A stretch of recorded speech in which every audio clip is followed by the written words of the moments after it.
obviamente una superficie de contacto con la tamaño de esta fase, se utiliza ese frasquito. No sé si todos lo vieron, tenemos en el laboratorio, les puedo mostrar si quieren esta cosa. Se llama ampolla de decantación. ¿Sí? Que tiene esta forma cónica y con un rodinete, de manera tal de poder eliminar la fase que está abajo. ¿Sí? Habitualmente los solventes que se mezclan tienen distintas polaridades. La polaridad es una característica inherente de cada sustancia. El agua tiene su polaridad, el tetracloruro de carbono, que es un solvente orgánico muy utilizado, tiene su polaridad. El éter de petróleo tiene su polaridad. El tetracloruro de carbono no es que nadie lo va a poner, porque se compara. Bueno, la polaridad es cero. ¿Tiene o no tiene polaridad? Está bien, está perfecto. Lo que se va a producir es que las sustancias que estén presentes en la muestra, que no sé cuál puede ser, supongamos que esta es la muestra, se van a particionar. Ese es el fenómeno físico, partición. Se van a distribuir entre las dos fases según la afinidad que tengan. ¿Sí? Hay sustancias que tienen mayor preferencia por los solventes no polares, entonces seguramente se van a sobreconcentrar en la fase orgánica. El éter. ¿Sí? Y es un método de separación. Otro método, para que yo les decía, acá emplean el ingenio, es el de microextracción, donde lo que se hace, en lugar de usar la ampollita de decantación, con una aguja de jeringa, se forma una gotita del solvente y eso se sumerge en el seno de la solvente. Luego, yo les traje nada más para que vean, ¿sí? En teoría, acá están las dos fases. Entonces, las sustancias que son altamente afines a este solvente van a concentrarse sobre la gotita.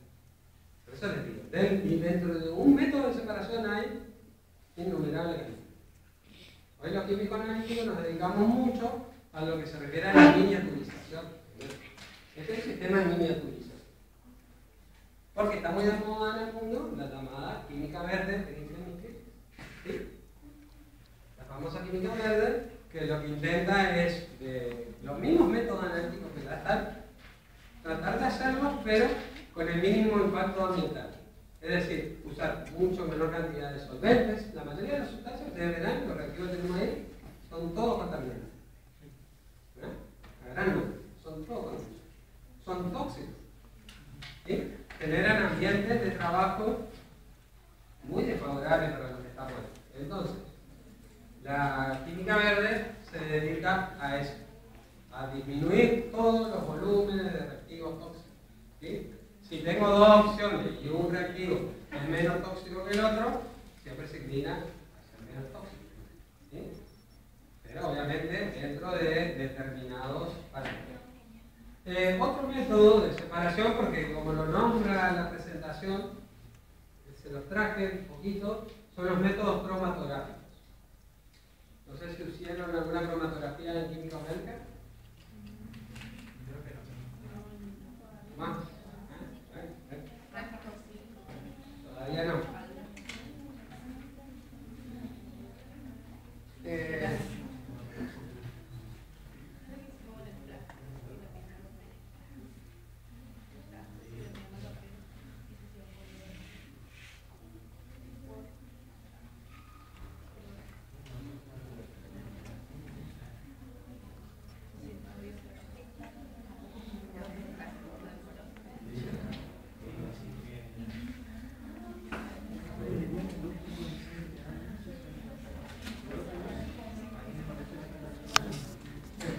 Los métodos cromatográficos básicamente consisten, y esto es una definición muy simplificada. ¿Sí? No sé dónde está. Acá atrás. Por favor.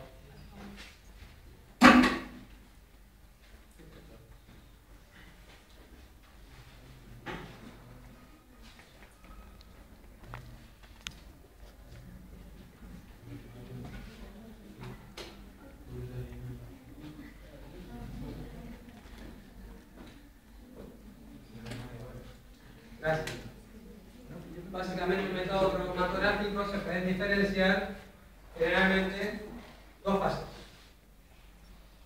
¿Sí? Como estamos hablando de separación. Los métodos cromatográficos, las cromatografías son métodos de separación. Simplemente que la mayoría de los sistemas cromatográficos incluyen sistemas de detección. Pero la cromatografía así sola es un método de separación. No sabe hacer otra cosa. Separa los componentes de una mezcla, ¿sí? Y donde las fases tienen nombres particulares. Consiste en una fase llamada fase móvil, que generalmente es una fase fluida. Esta puede ser un líquido o un gas, que se hace atravesar a través de una columna.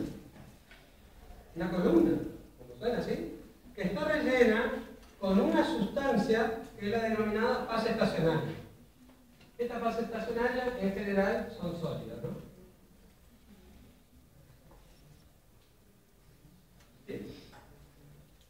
Entonces, la fase móvil contiene a la muestra con la mezcla de sustancias químicas que tiene que separar. Una vez que ingresa a la columna, los componentes de la muestra ingresan todos juntos. Está graficado ahí como una ratita. ¿Sí? Sin embargo, en la medida que se establece el flujo de fluidos, ¿se acuerdan que atrás en la segunda línea se establece un flujo? ¿Por qué? Porque por gravedad, en este caso, la fase móvil empieza a recorrer la columna, que está rellena con un sólido, que está estacionario.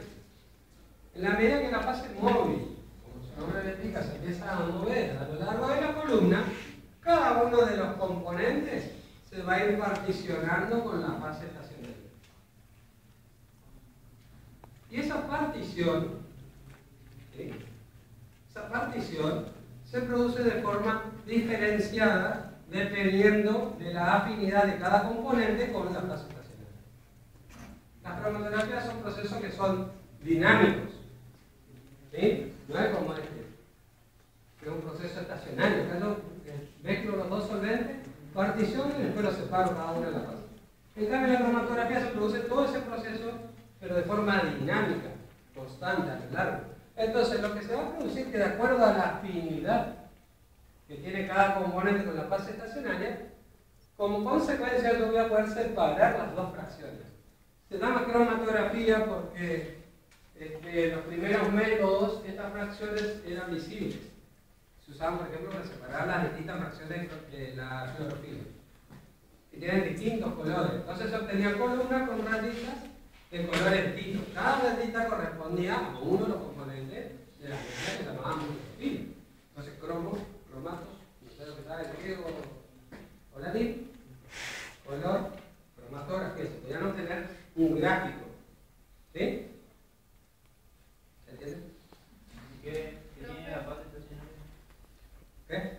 ¿Qué componente tiene la fase estacionaria? La fase estacionaria tiene naturaleza diversa. En general suele ser un sólido. Muchas veces también puede ser líquido. Y acá es donde se mete más libre, porque si es líquida, ¿cómo hago para que el líquido quede fijo ahí? Bueno, realmente se llama que es líquida porque cuando viene la fase móvil,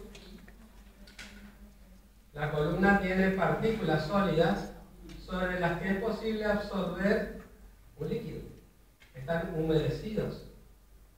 Cada una de las partículas están humedecidas. Entonces, al pasar la fase móvil, un componente va a establecer un equilibrio con la fase líquida. Entonces, las cromatografías se clasifican. De acuerdo al tipo de fase física, se clasifican en cromatografía líquida, generalmente referida al estado en el que se encuentra la fase móvil, cromatografía líquida. Pero puede ser líquido sólido, líquida líquido. Sumado a eso, viene todo la serie de métodos. Tiene la cromatografía de partición, que para mí es el método más fácil de explicar. Tienen cromatografía de exclusión molecular, donde la fase estacionaria, en lugar de establecer un equilibrio de partición, lo que hace es tiene una porosidad tal de que permite pasar moléculas de determinado tamaño. Cuando ustedes cursen química biológica, van a ver, es un método de purificación de fracciones biológicas. ¿Sí? Muchas veces resulta interesante aislar moléculas de un determinado tamaño molecular. A los químicos analíticos que hacemos la química inorgánica, el tamaño molecular nos queda muy lejos. pero nosotros estamos hablando siempre de radiodiónicos, ¿cierto? Moléculas que al sumo están hidratadas. Lo más grande que vemos son los complejos que hay. Pero cuando vayan a ver química biológica, ahí van a ver moléculas de gran tamaño, un tal que los pesos moleculares se miden en tanto. ¿Sí? La cromatografía de exclusión, tener cromatografía de partición y otras de lo menos. ¿Sí? Finalmente, lo que se obtiene, les digo, las cromatografías suelen tener atachado acá, en teoría yo puedo extraer cada una de las fracciones por separado. ¿Sí? Y la cromatografía también se produce en diversas escalas. Yo puedo tener una mini columna muy similar a una bureta, que normalmente son mucho más largas, depende de lo que quiera separar, para obtener separaciones de fracciones pequeñas para poder medir los distintos componentes. Pero cuando ustedes vean orgánica van a ver que la cromatografía también es un método de purificación de sustancias muy utilizado. ¿Sí? Entonces muchos principios activos, sobre todo si tienen origen natural, se separan por cromatografía. ¿Entiendes? Muchas veces queremos separar una determinada sustancia. Finalmente, tenemos métodos de detección, que lo que hacen es medir alguna propiedad de estas gotitas que van saliendo. Esa propiedad puede ser conductividad de las soluciones, el color de las soluciones, pero hay sustancias que no tienen color, puede medir alguna otra propiedad que no viene al caso. Finalmente lo que voy a obtener es un cromatograma, ¿sí? Donde va a haber un aumento de señal por cada sustancia que va saliendo. ¿Sí? Y las cromatografías en general, sobre todo si es en columna, tiene como principal característica de importancia es que si yo mido el tiempo desde la inyección de la muestra hasta el tiempo en el que va saliendo cada uno de esos compuestos, ese tiempo que tarda en atravesar la columna es un tiempo que es inherente a la sustancia, es específico de la sustancia. Se llama tiempo de retención. El tiempo de retención a mí me permite decidir qué sustancia es la que está presente. ¿Sí? Cuando ustedes ven en las Olimpiadas hacemos el antidoping, ¿cómo hacen el antidoping? Bueno, emplean algún método cromatográfico donde emplean un método que les permite medir tiempos de retención. Ese tipo de retención es inherente a cada sustancia. ¿Sí? ¿Se entiende? Esto también en la tele nomás. Cuando nos vamos al laboratorio, resulta que varias sustancias pueden tener el mismo tiempo de retención muy parecido. Pero eso es importante. El tiempo de retención es característico de cada sustancia. ¿Sí? Entonces, el método analítico tiene muchísimo interés. Porque me da información cuál, de acuerdo al tiempo de retención, de cuáles son los componentes que están en la mezcla, y también es cuantitativa, porque la intensidad de la señal es proporcional a la concentración de cada una de las sustancias. ¿Sí? Acá también se aplican los conceptos que hablábamos hoy, rendimiento y resolución. Por ejemplo, si estas son dos sustancias, acá tenemos una muy buena resolución. Ven que están separadas la sustancia A y B, no sé si alcanzan a ver, con respecto a esta, que está muy encima. Sin embargo, a medida que se separan, disminuye la altura del pico, disminuye el rendimiento. Les decía, nunca se pueden, o casi nunca se pueden mejorar los dos a la vez. Tengo que decidir, ¿qué me conviene? ¿Mejorar la resolución o me conviene mejorar el rendimiento? Decisión de químico analítico. ¿En función de qué? Del interés del analizador. ¿Sí? Bueno, la cromatografía de gases básicamente es una esquemita para ilustrar. Acá la facultad y cromatógrafo de gases, pero básicamente lo que importa es que la fase móvil es un gas que viene en un tubo comprimido. El gas puede tener distintas naturalezas. Se puede usar nitrógeno, se puede usar helio, se puede usar. Entonces, ¿sí? Habitualmente la columna es un cañito muy finito,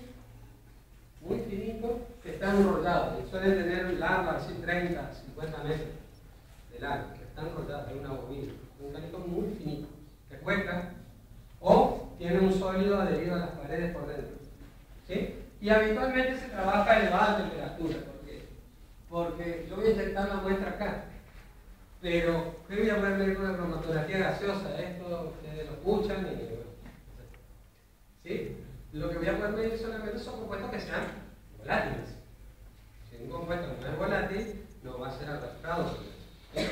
Entonces tengo varias variables con las que jugar. Puedo jugar con el flujo, tengo un controlador de flujo, puedo jugar con el calor, con la temperatura del horno, habitualmente se hace a varias temperaturas, y así separar compuestos que son volátiles.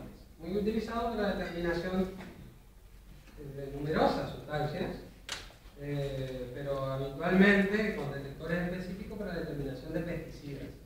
Los fosforados, los clorados, eso que escuchamos por ahí. Los fosforados, los clorados generalmente se hacen con este tipo.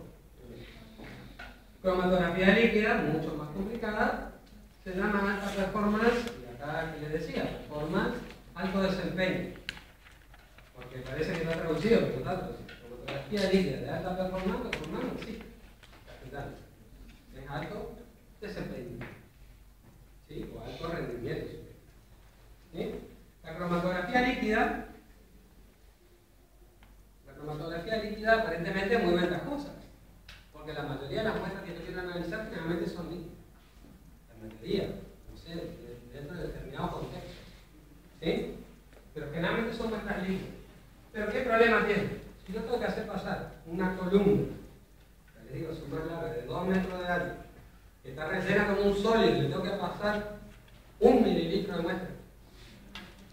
Claro, generalmente tarda 48 horas, 72 horas, y eso no nos sirve hoy en día, porque el atleta olímpico la medimos la medalla, y es que le sacan la medalla, bueno, ¿entiendes? Nosotros necesitamos las propiedades analíticas complementarias, que sea rápido, que sea reproducible, que sea de bajo costo. Bueno, la cromatografía líquida reúne todas las condiciones, menos la de bajo costo. ¿Sí? Y lo que hace, y se llama de alto desempeño, es trabajar con elevadas presiones. Para apurar el pasaje del líquido, lo que se trabaja es con presiones muy elevadas. ¿Sí? Entonces se utiliza un sistema de bombeo especial, que está acá, bueno, una serie de equipos. Finalmente las columnas son cortitas, habitualmente son como pero el grosor de una 20. Si son las columnas, esto también tiene. Y distintos tipos de detectores. Los detectores más utilizados, UV, radiación ultravioleta, donde se mide la absorción de las sustancias que van saliendo, y finalmente vamos a tener los cromatogramas. Este es el cromatograma hermoso de una mezcla de hidratos de carbono, glucosa, fructosa, sacarosa. Comercial, Coca-Cola. Recordamos. ¿Okay? Es un cromatograma de la Coca. ¿Okay? De los hidratos de carbono. ¿Cuál es el problema que tiene la cromatografía líquida? Es muy difícil de ponerla a trabajar. Es tremendamente complicada. Generalmente, las sustancias que yo quiero separar condicionan a todo el resto. Yo me compro el HPLC, sale $70.000, salía el año pasado. ¿Sí? Salí. La bombita sola sale otros $70.000. Porque tiene que tener qué capacidad. El detector, bueno, juntamos los $200.000. Listo. Compramos el HPLC. Bueno, vamos a medir, ¿qué vamos a medir? Vamos a medir el azúcar de la coca. Buenísimo. ¿Y qué columna tenés? No, tengo una de carbono 18. No, esa no es para hidrato de carbono. ¿Y qué tenés que hacer? Y bueno, dice el tipo, mandame $5.000, te mando la columna que es para hidrato de carbono. Es un marco que tiene. La cromatografía es una confusión, sobre todo de los profesionales no químicos.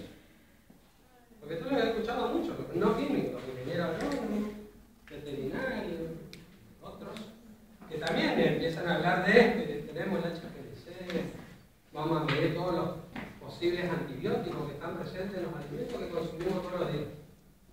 Buenísimo, ¿cómo van a hacer? ¿Cómo van a hacer? Los antibióticos no es una sola forma química antibiótica. Tenemos familia. Y el HPLC no es una técnica universal que yo vengo insecto y veo otro ¿no? Sumado a eso, los solventes que se utilizan son elevadísimos, son ultra puros. Son caros.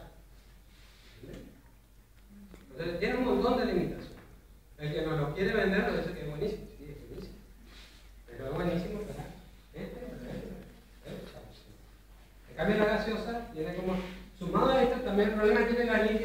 columna se mide ensuciando. Le inyectamos la muestra y se nos ensucia, queda sucia. Entonces tengo que pasar, y bueno, llamar por teléfono a Shimatsu, che, se me ensució. Y bueno, pasarle un litro de. ¿Sabe el nombre? Pero bueno, pasarle un litro de solvente. Pero el solvente, escuchame, sale como $300 la botella. Bueno, así se limpia, ¿qué quiere que digamos, un litro de solvente y a la columna. ¿Sí? La gaseosa, como son todos volátiles, tiene como gran ventaja que a ese entramos a inyectar cosas y bueno, bebemos de cosas. ¿Se entiende? Bueno, ¿se aburrieron? Bien. Entonces, tenemos la clase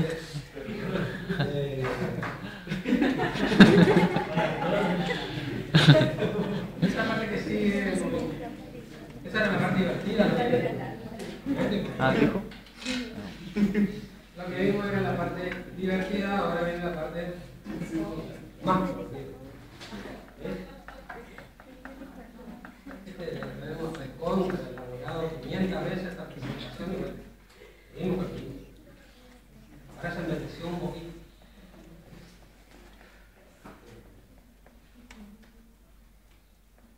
¿Están dispuestos así? Yo les decidí sí.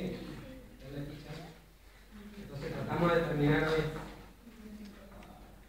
Como verán, entonces es innumerable la cantidad de métodos de separación que existen. ¿Sí? Como es tan variado el tema, establecer criterios para poder agruparlos en categorías es algo complicado. Entonces, esto es una aproximación. En el apunte que nosotros les vamos a dar, ustedes van a encontrar la aproximación según dos autores. Pero cambia el autor, cambia el criterio. ¿Sí? Y bueno, acá están más o menos agrupadas para tener una idea de una cosa que sea más o menos única, porque sabemos que a ustedes no les gusta que digamos, fulano dice tal cosa, mengano dice tal otra, porque van de las dos gatas. ¿Sí? Bueno, entonces los criterios de clasificación suelen hacerse según las fases implicadas, según el tipo de mezclas, si las mezclas son homogéneas o heterogéneas, según el tipo de proceso, según el control del proceso, según el contacto entre las fases y según el flujo relativo entre las fases. Bueno, según las fases implicadas. Muchas veces, como les decíamos, hay dos fases, bueno, sólido y líquido. Una fase sólida y una fase líquida. Ahí aparece la nuestra, la precipitación. ¿Sí? La segunda que está ahí es la lixiviación. ¿Saben lo que es la lixiviación? Habitualmente es un proceso natural.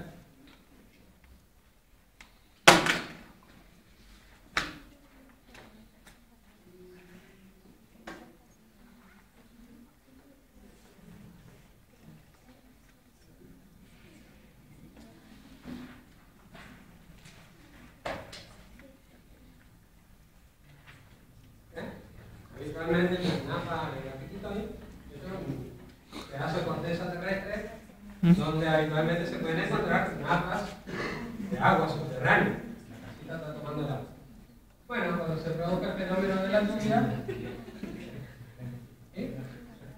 el agua va a atravesar todo el lecho rocoso hasta llegar a acumularse a la napa. La napa se produce porque esta fase seguramente es impermeable, ¿no es cierto? Este proceso natural.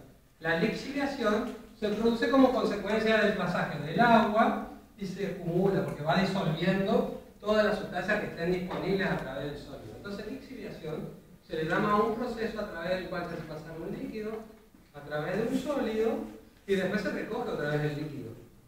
Y ese líquido recoge todas las sustancias que sean solubles en el solvente, porque yo digo agua, pero ¿por qué agua? ¿Por qué no usar otro?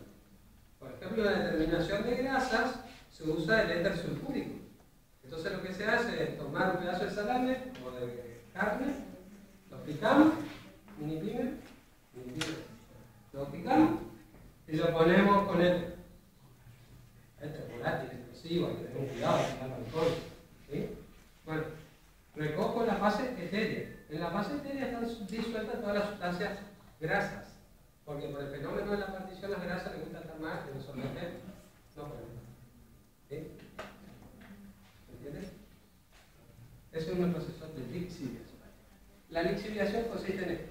Cuando llueve, el agua atraviesa la napa. La naturaleza de esta agua subterránea va a estar gobernada por la naturaleza del sustrato que tiene que atravesar el agua para poder acumularse. ¿Se entiende? ¿Sí? Cromatografía de absorción. Bueno, eso es cuando el fenómeno no es de partición, sino que las fases estacionarias son partículas porosas que son capaces de absorber distintas sustancias. ¿Sí? El intercambio iónico son polímeros. Un polímero, ¿saben lo que es? Son cadenas largas de una determinada función, por ejemplo, el polietileno, qué sé yo, un polímero, pero a los polímeros se les pueden pegar distintos grupos funcionales con propiedades químicas. Esas propiedades muchas veces tienen características de mantener carga. Entonces es así que podemos sintetizar resinas que son de naturaleza aniónica si se le pegan fluoruros al polímero, o de naturaleza si no fluoruro catiónico, porque van a tener los cationes, ¿sí? O le puedo pegar otros grupos que vienen al caso y así obtener sustancias que son activas desde el punto de vista iónico, pero que no lo deberían ser. Otro tipo de fase indicada: sólido, gas, sublimación, cromatografía de absorción. Otra vez, las cromatografías gaseosas habitualmente son de absorción. El gas pasa a través de sólidos que son porosos, eso es muy ventajoso cuando yo voy a hacer pasar un gas. Son ventajosos los sólidos porosos. Líquido, extracción con solvente invisible, la ampollita que ya vimos. Electrodeposición en el electrodo de mercurio, se llama electrodeposición anódica en el electrodo de mercurio. Se hace variar el potencial a una gotita de mercurio convertida en una solución. ¿Sí? De acuerdo al potencial, los iones metálicos que están dando vuelta, por ejemplo, van a tender a ganar un electrón y van a formar compuesto metálico. Ustedes saben que el mercurio es un excelente elemento capaz de provocar amalgamas líquidas. Entonces, todos los elementos que estén dando vuelta en la solución se van a reducir y van a formar su compuesto metálico que va a quedar amalgamado. Después le doy vuelta a la polaridad de estos electroquímicos y voy midiendo la corriente. ¿Sí? De acuerdo al potencial de la corriente puedo descubrir qué elementos están disueltos. La cromatografía de reparto, otro tipo de cromatografía. Y otras fases líquido-gas, la destilación, puede ser simple o fraccionada. Cromatografía de reparto, otra tablita. ¿Sí? Acá se me terminó el papel. Esta es la tablita. Según el tipo de mezcla, seguimos. Si la mezcla puede ser, si la mezcla es heterogénea o es homogénea, los tipos de métodos de separación que voy a aplicar son distintos. ¿Sí? Para que la si una mezcla es heterogénea, sólido, líquido, yo puedo aplicar la filtración. Pero necesito que sea heterogéneo, un sólido en el material del líquido. ¿Sí? También puedo aplicar la decantación. ¿Saben lo que es decantación? Sí. ¿Sí? Obvio. O puedo aplicar, para ir más rápido, la centrifugación. Para separar sólidos entre sí, la que decíamos hoy, separación magnética, le paso al imán y me llevo la limadura de hierro. La levigación, ahí igual ustedes, pero fíjense cómo se busca la pepita de oro con el platito. La película. Creo que eso es la levigación, o está equivocado. ¿Bien? Entonces lo van buscando. O la diferencia de la solidez. Y líquidos invisibles podemos separarlo con las ampollas de decantación o también incluso se pueden centrifugar.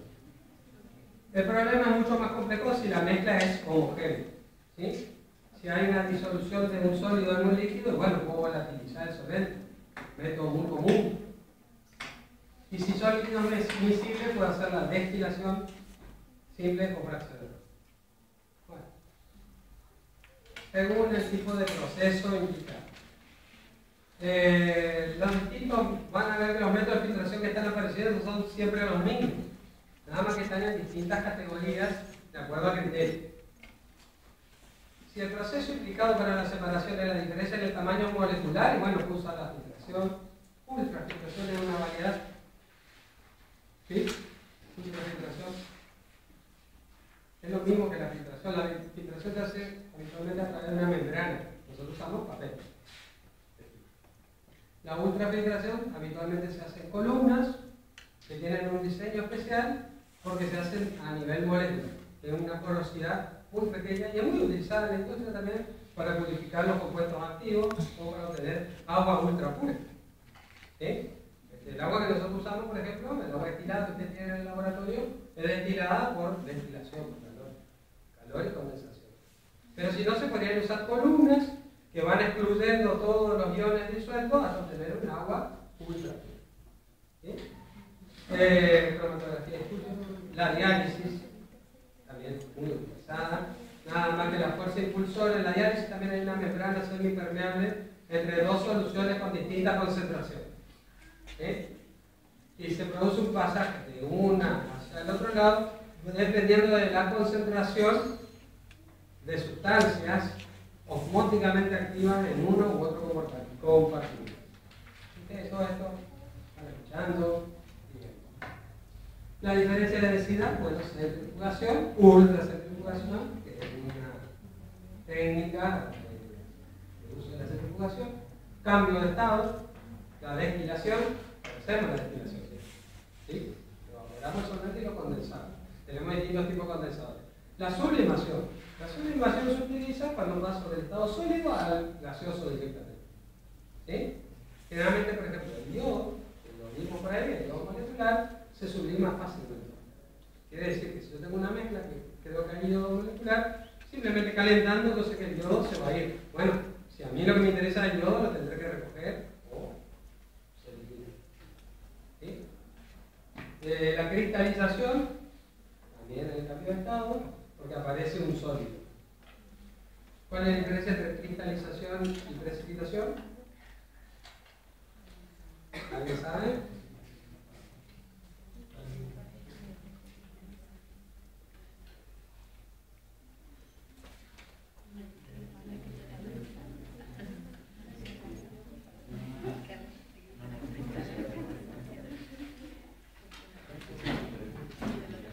¿Cuál es la diferencia entre cristalización y precipitación? En ambas aparece un sólido en el seno de un líquido. ¿Y cuál es la diferencia entre una y otra? Desde el punto de vista de nuestra química analítica. La precipitación puede formar solo, ¿cómo se llama? La diferencia de temperatura también se toma. Sí, en ambos se trabaja con la diferencia de temperatura. Pero habitualmente para la precipitación, Coloides. No salió. sí, pero ambas pasan por un coloide. Habitualmente acá se hace una reacción química entre el analito más el reactivo precipitante para formar un precipitado. ¿Qué es lo que nosotros estamos haciendo en el laboratorio? En la formación de un precipitado. ¿Mediante qué? Mediante la realización de una reacción química. Ustedes formaron sulfato de bario, porque el analito del sulfato le agregaron un reactivo precipitante, que era cloruro de bario, ambos son solubles por separado, se mezclan y forman. En cambio, la cristalización, esto no corresponde a esta clase, pero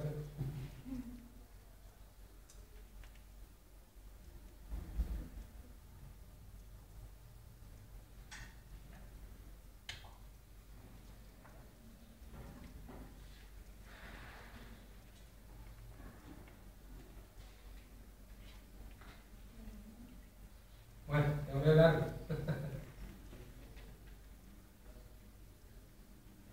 En la cristalización no hay reacción química, sino que lo que se hace es evaporar el solvente hasta alcanzar un punto que es llamado sobresaturación. Sobresaturación, ¿saben lo que son las soluciones saturadas, no es cierto? Sí.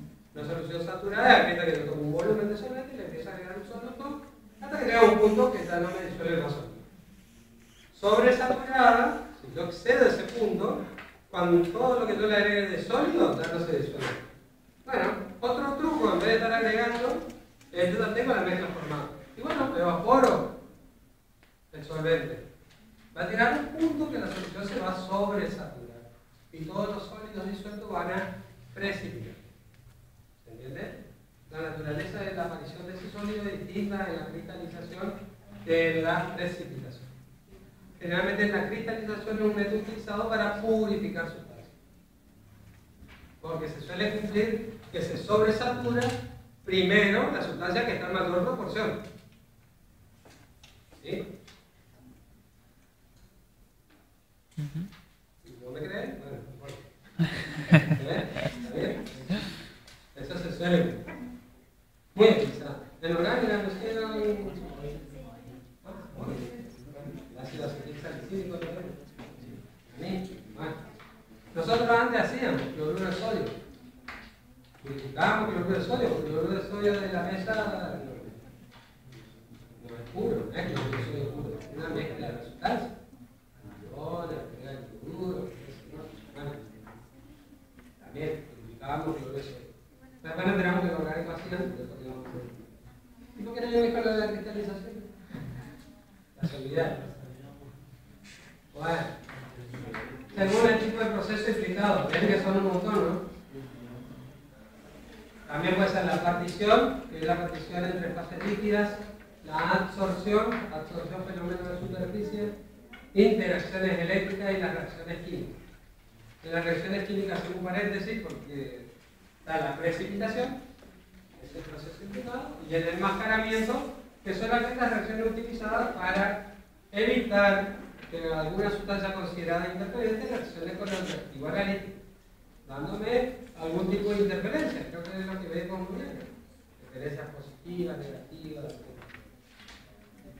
Habitualmente por razón de control. Bueno, según el control, si el control es termodinámico, se alcanzan estados de equilibrio. Pero existen métodos de separación donde el control es cinético, donde lo que nos interesa para separar es la diferencia en las velocidades de los componentes. Acá tienen toda una lista, ¿verdad? Los termodinámicos son los que nosotros estamos viendo: extracción, líquido, destilación, precipitación, sublimación, electrodeposición. Y los cinéticos son lo que nosotros no vamos a hacer, pero que este cinético que les iba a mostrar, la diálisis, electroforesis, la centrifugación y un método mixto es la cromatografía. Según el contacto entre fases. Muchas veces existen interfaces que separan. ¿Sí? Entre las interfaces, los métodos que usan las interfaces son la diálisis, la cromatografía gas sólido, la cromatografía líquido sólido. Todo es rápido, ¿sabes? Los que se producen en el cero de la fase generalmente son la precipitación, la destilación, el enmascaramiento, ¿sí? La generación de un reactivo precipitante, como vamos a hacer ahora cuando trabajemos con tiocetamida para generar sulfuros. Bueno, después garantizar que el libro es así, no es que hacemos los cuadritos. ¿Sí? Según el flujo relativo entre fases. El flujo entre fases puede ser simple, repetitivo, múltiple. ¿Sí? Simple cuando hay un solo contacto.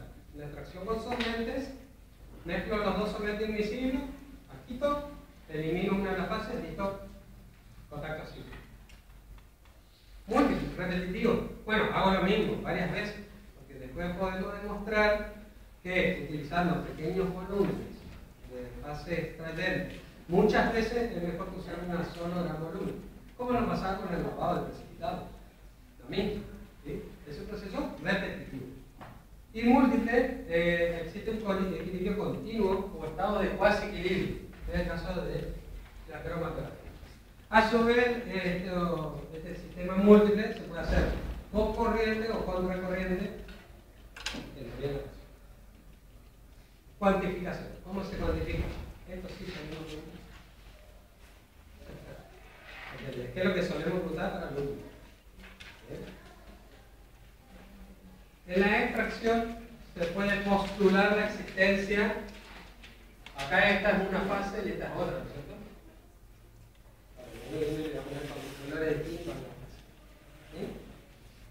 Un mismo analito se va a particionar entre las dos fases.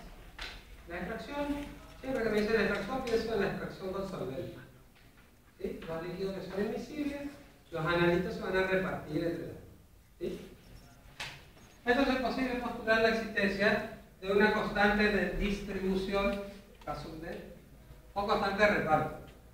Básicamente obtenida como la concentración en la fase 2 dividido la concentración de la fase 1. De acuerdo al valor de esa K sub D, va a ser la afinidad que tenga una determinada sustancia por los distintos solventes. ¿Se entiende? También es posible calcular un factor de separación representado por un alfa, donde si yo tengo dos sustancias capaces de repartirse, bueno, dividiendo las constantes obtenidas para uno y para el otro, puedo obtener un factor de proporción, una constante de reparto adimensional. El rendimiento. Sí, hay rendimiento. Bueno, es la concentración de los separados sobre la concentración total. Sería un factor de recuperación, ¿no es cierto? Por eso se pusimos rendimiento. Pero sí quiere decir que si yo tengo un mol, bueno, divido después cuánto quedó en cada una de las fases y divido. Lo ideal es que el rendimiento separado tienda a 1 y que el rendimiento de B, en este caso de la sustancia interferente, tienda a 0. ¿Sí? Yo me tengo mucho de esto. Para todas las ecuaciones que ustedes vienen viendo, me parece que esto es fácil. Las etapas del análisis químico, algo que lo dijimos. Grado de necesidad de la separación.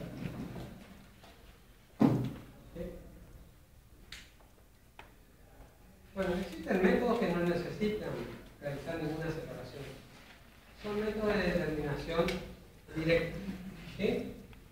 Estos métodos aprovechan propiedades que son específicas a los componentes. Por ejemplo, la actividad óptica, la fluorescencia, la presencia o no de fluorescencia, técnicas instrumentales modernas, pero en realidad son complejas. ¿Sí?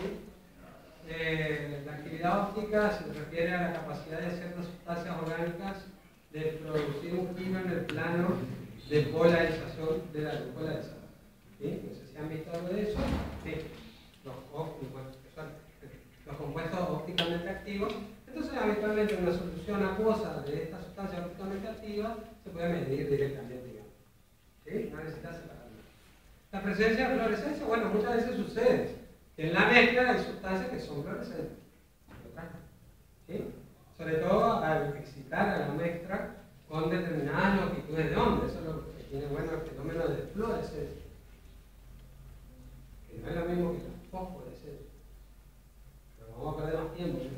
Bueno, la fluorescencia, para que haya fluorescencia tiene que haber una luz, un rayo, una energía que excite a la mezcla. Y una que está excitado, ahí emite luz, por ejemplo. Generalmente el fenómeno de fluorescencia de rayos X, muy utilizado. ¿Sí? Generalmente se utilizan en muestras minerales sólidas, donde se arman unas pastillitas y se ponen y se mide. Midiendo el ángulo de difracción, tenemos la difracción por rayos X, midiendo la intensidad de la absorción, tenemos la fotometría de rayos X, que nos permite cuantificar o determinar composición. ¿Listo? Muy utilizada para componentes mayoritarios. Y otras técnicas instrumentales que tienen que ver con las propiedades físicas de la sustancia. ¿Sí? Otra técnica que no necesitan separaciones previas, algunas sí, otras no, son los métodos biológicos. Generalmente son altamente selectivos. Sobre todo aquellos que utilizan enzimas, los métodos enzimáticos. Las enzimas tienen como propiedad actúan sobre sustratos muy específicos. Las enzimas son sustancias orgánicas capaces de catalizar determinadas reacciones químicas. ¿Sí? Está presente en la mayoría de los organismos que estamos vivos acá. Bueno, como propiedad tienen eso, son muy específicas. ¿Sí? Y esa especificidad se puede aprovechar y transducir en una señal eléctrica, que no viene al caso, pero bueno, y generan los famosos biosensores, si quieren acordarse. Los diferentes comportamientos cinéticos que muy utilizados, y los electrodos de ion específico, ion selectivo, le decimos acá de corriente, no sé si es específico, puso ¿sí? Pero si ustedes van a un laboratorio donde se haga análisis de agua, dame un electrodo, yo lo especifico, se retirará. Ahora te van a decir, dame un ion selectivo. Un electrodo y ion selectivo son un electrodo que es capaz de medir un potencial, ¿sí? ¿Se acuerdan algo de inorgánica, que eran los potenciales? Es capaz de medir un potencial, pero el electrodo está, supongamos, permítanme cargarlo así. Esto sería el electrodo. Está en una cubeta que tiene acá un vidrio poroso. Se sumerge en el centro de la solución. A través de este vidrio o membrana porosa, esa membrana porosa es selectiva para determinados iones. ¿Sí? El potencial a veces no lo es. Entonces, se sumerge y lo único, esa membrana, por ejemplo, tenemos los equipos llamados oxímetros. Entonces, sumergimos y lo único que es capaz de atravesar esa membrana es el oxígeno molecular. Entonces, la lectura de potencial corresponde al oxígeno, porque la especificidad del método está dada por las membranas. La membrana que hay que comprarle al fabricante. ADI en Estados Unidos, China, Inglaterra. ¿Entienden? Si se rompe la membrana, vean.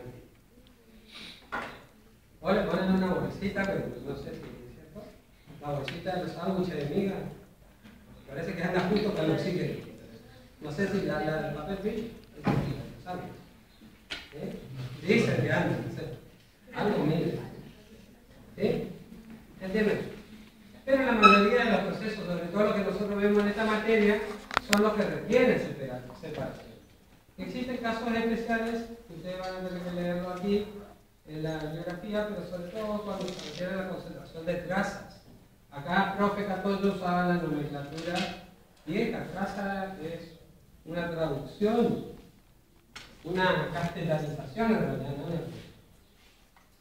Del inglés. En inglés eran los elementos, nosotros ahora le llamamos elementos específicos. Quiere decir que se encuentran en la mayoría de las muestras a muy bajas concentraciones. Esa es la nomenclatura aceptada actualmente. ¿Sí? Pero en inglés le dicen trace elemento. Pero si ustedes buscan en el Google traductor, no sé dónde van a buscar, en el diccionario van a encontrar que traza en realidad no es traza. Es bueno. ¿Sí? Porque saben inglés. ¿Sí? Entonces, se decidió no utilizar más la denominación de traza y se utiliza elemento vestigio, que es un concepto más entendido. Siempre referido a elementos que están a muy baja concentración de la material. Entonces, los procesos que requieren separaciones. Dentro de eso hay que prestar especial atención a la concentración de los elementos vestigios. Porque por el hecho de estar a tan baja concentración, cuando nosotros hacemos una operación química sobre la muestra, una transformación química sobre la muestra, constantemente corremos el riesgo de introducir una contaminación. Por ejemplo. O de perder lo poquitito del elemento vestigio. ¿Sí? Sumado a eso, como son tan bajas las concentraciones, habitualmente se necesitan grandes volúmenes o cantidades de muestras. Entonces eso también me limita mi sistema, porque yo tengo todo preparado con mi columnita. Pero si tengo que pasar un litro, con una gotita tardo, le dije 72. ¿No pasa un litro de tardar? No. ¿Entienden? ¿Entienden cómo dice? Entonces, estos son casos especiales. Otro caso especial, cuando se utilizan los métodos separativos para aislar o modificar componentes. Los casos muy especiales, la existencia, esto lo tenemos acá por la belleza de las palabras. Yo creo que eso está correcto, no estoy seguro, pero bueno, los tipos de muestra efímera, la muestra exigua o una muestra compleja. Muestras complejas son todas. ¿Sí? Complejas seguro que son todas. Efímera quiere decir de poca existencia, corta existencia, en el tiempo. ¿Sí? Hay analitos que existen durante muy poco tiempo. Por ejemplo, sobre todo aquellos que provienen del mundo biológico. Muchas veces queremos determinar la concentración de un determinado compuesto, pero resulta, por ejemplo, los medicamentos, le tomo la pastillita Pero en el plasma se produce una curva, ¿no es cierto? Ustedes saben, la línea, ¿no? Entonces, muchas veces esas muestras se las llama efímeras, porque resulta que yo tengo que lograr medir con exactitud, con especificidad, con selectividad, con todo. Pero encima, tengo que apuntar al momento, ¿no? Muestra. También son efímeras muchas muestras radiactivas. Las muestras exiguas, bueno, muchas veces sucede esto, sobre todo aquellas muestras de elevado costo. Exigua quiere decir escasa, poquito. ¿Sí? Y yo quiero determinar un elemento a nivel de vestigio de la pintura, que decíamos el otro día, una obra de arte. Yo no puedo ir con un cortapiedra y sacar pedazos. No se puede. A la estatua, a la huella, vamos a medir que las manchas que tiene ahí. Bueno, vamos a medir, listo. Pero no podemos ir a sacar un pedazo. ¿Entienden? Tengo que sacar una muestra. Sí, un poco. ¿Entienden? Bueno, pueden seguir leyendo. Finalmente, pregunta de final. Y a ver si no hay más. Ah, sí queda uno. Ya terminamos.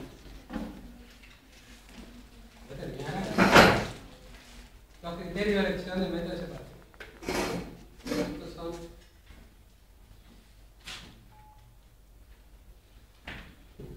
Y está primero en la lista uno que no tendría que. Los factores que son subjetivos. ¿Sí? A mí me gusta la cromatografía. A vos te gusta la extracción con solvente. Bueno, es subjetivo. ¿Sí? ¿Por qué te gusta la cromatografía? Porque elegiste todos los métodos de separación y decidiste que era mejor. No, es porque la única que yo hice es que te decidí. Es subjetivo. Voy a estarme a mí en un laboratorio de análisis clínico no me acuerdo nada. Yo soy bioquímico, le digo. ¿Sí? Como bioquímico me voy a un laboratorio de análisis clínico. Hoy, algunas cositas me voy a acordar. ¿Entiendes? Porque a vos, es una cuestión subjetiva. ¿Sí? Si podemos saber generalidades, pero no la cosa específica. Bueno, factores subjetivos. Factores que dependen de la muestra. Y bueno, va a depender del tamaño de la muestra. Ustedes saben el tamaño de la muestra, cómo nos condiciona. La composición global. Las muestras son de distinta complejidad, los objetivos del análisis son distintos. Hay veces, por ejemplo, en la planta potabilizadora de agua de corriente, se compran, y menos antes se hacía, no sé si se sigue haciendo, sulfato de aluminio, se sigue haciendo eso, pero no sé si se sigue haciendo control de calidad. Se compra sulfato de aluminio porque es el reactivo coagulante para clarificar el agua que nosotros tomamos todos los días. ¿Sí? Entonces, el sulfato de aluminio, cuando te lo mandan, te dice 85% de pureza. Porque se imaginan que el sulfato de aluminio no es para análisis. Es un sulfato de aluminio que se van a poner kilos y kilos en los kiletones para poder hacer la coagulación. ¿Se entiende? Entonces, el precio que va a pagar aguas de corriente, o la empresa encargada de potabilizar, va a variar de acuerdo a la pureza. Entonces se hacen determinaciones cuyo objetivo es determinar la pureza en este caso. Es totalmente distinto a determinar un elemento vestigio, porque acá el aluminio tiene que ser mayoritario. A mí lo que me interesa saber es si es 85%, 90% o 50%, porque voy a estar pagando de más y resulta que me están vendiendo cal, tierra, quién sabe qué cosa. Entonces, composición global, concentración individual de los componentes. ¿Bien? Los coeficientes de separación. Hay veces en el ideal de los casos que los coeficientes de separación son elevados, entonces eso disminuye la complejidad del instrumento. Si son muy próximos, son mejor. ¿Sí? El método de separación también incluye en la elección. Después estamos hablando qué método elegir. Vamos a elegir en función de qué? La sencillez. ¿Sí? Cuando un método es más simple, es una gran ventaja. Es una propiedad analítica accesoria, digamos así. Cuando el método es más simple, yo tengo menos riesgo de cometer equivocación. ¿Se entiende? Entonces, que sea simple es una virtud del método. Es más caro, claro, tengo que decidir. La aplicabilidad general.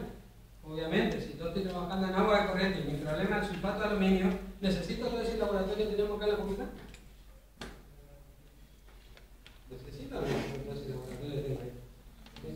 de eso, necesito un horno mufle, ya está, porque así, la determinación de su patrón aluminio es aritmética, se somete la muestra a 1500 grados, los minerales de aluminio son refractarios, todo el aluminio se transforma en óxido de aluminio, se pesa, ¿cuánto mide?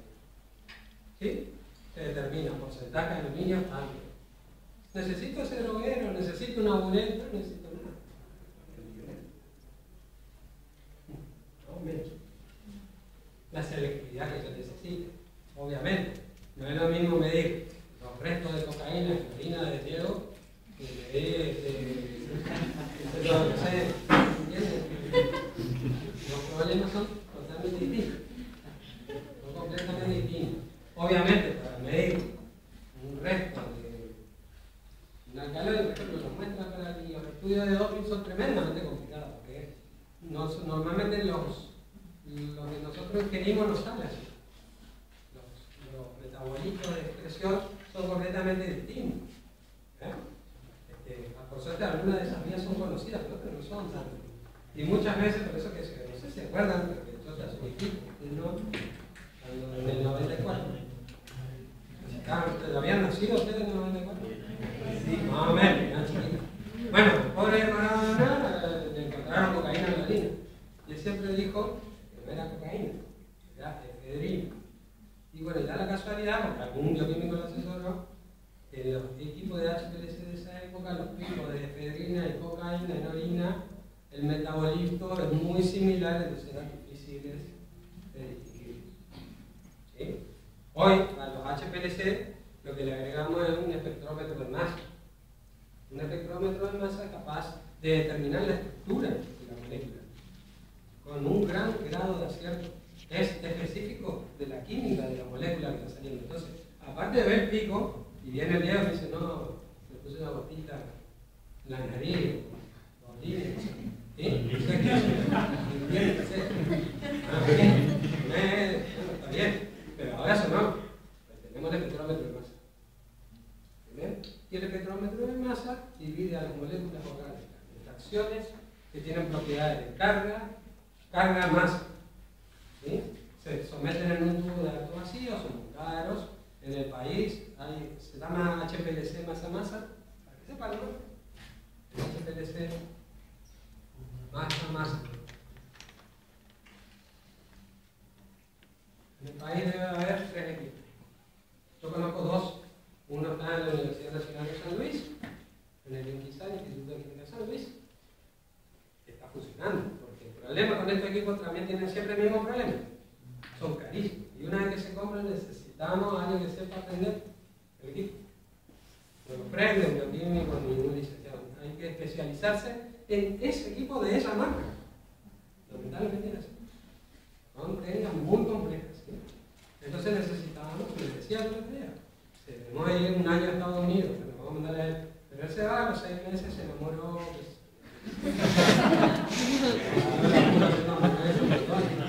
No sé, listo, no vuelve más. ¿Qué hacer? Vamos a mandarle a él. Este también se va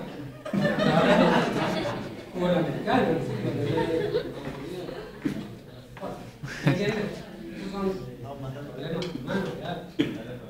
Entonces, ¿qué te pasa conmigo? Acá hay uno en San Luis, hay uno en el INTA. Anoten ustedes en su memoria lo que son bioquímicos. El INTA cada vez requiere más bioquímicos. El INTA no es exclusivo de los agrónomos. Cada vez requiere más bioquímicos, muchos bioquímicos. ¿Sí? Las biotecnologías son muy necesarias, son estratégicas para nuestro país. Y requieren una no bioquímica. ¿Sí? Entonces anótenselo. El día que se presionan de 2 años,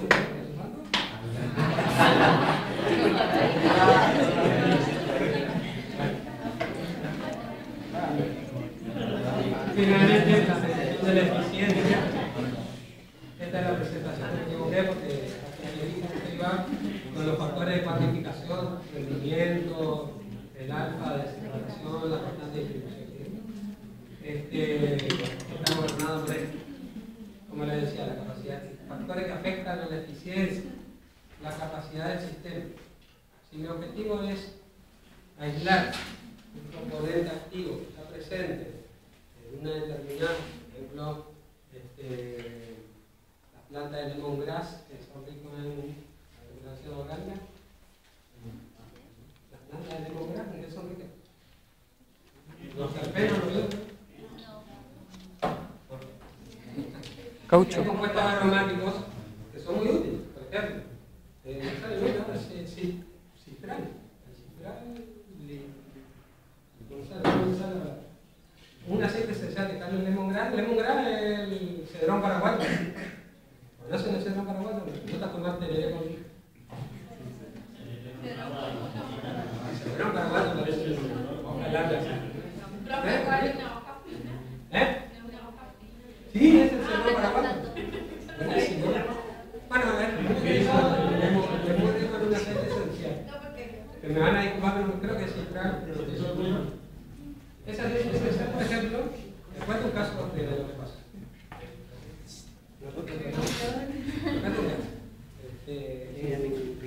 Hace unos años un ingeniero agrónomo que se dio grande, ¿no? Él trabajaba con eso, buscaba plantas porque hacen propagación in vitro. ¿Saben lo que es la propagación in vitro? Se toma una planta y se hacen clones de esa planta, ¿sí? Los clones. Hoy en día casi todo lo que comemos es propagado in vitro. Se hacen en medios de cultivo artificiales, se estimula la mitosis, clones, y tenemos un millón de plantas que necesita la planta madre, a la que le voy a sacar la fotocopia. Él trabajaba en la búsqueda de la planta madre y encontró una planta de lemongrass en el Chaco que tenía un porcentaje elevadísimo de aceite esencial. Entonces la pregunta que se hacía era, ¿para qué sirve el aceite esencial? Bueno, nadie sabía para qué. Bueno, sí, todo el mundo sabe para qué sirve. Sirve para, por ejemplo, las gaseosas de lima limón. Usted piensa que alguien exprime limas y limones para hacer el spray. Me gustaría ver dónde están las plantaciones de limón y de lima. Realmente son mezclas azucaradas de aceite esencial, que son las esencias. ¿Entiendes? Entonces, cuando vieron que tenía valor potencial, el hombre siguió trabajando. Si encontró una planta que hasta hoy la tiene, con un rendimiento superior al 80% al nacimiento, y sumado a eso, que cuando encuentran que las gaseosas le compraban, aparecieron con un exportador que se usa para hacer el sabor menta suave de dentífrios. ¿Sí? Que dice que a los argentinos no nos gusta el menta suave, yo no sé.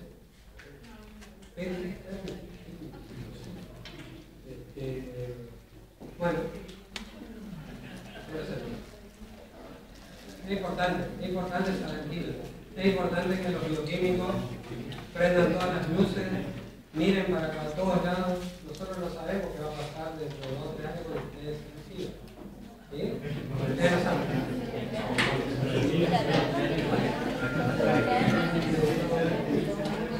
Eso también está desarrollado. Yo no sé si ustedes quieren sacar fotocopia, creo que nadie quiere sacar fotocopia. Lo que les puedo prometer es cambiar. Yo creo que tenían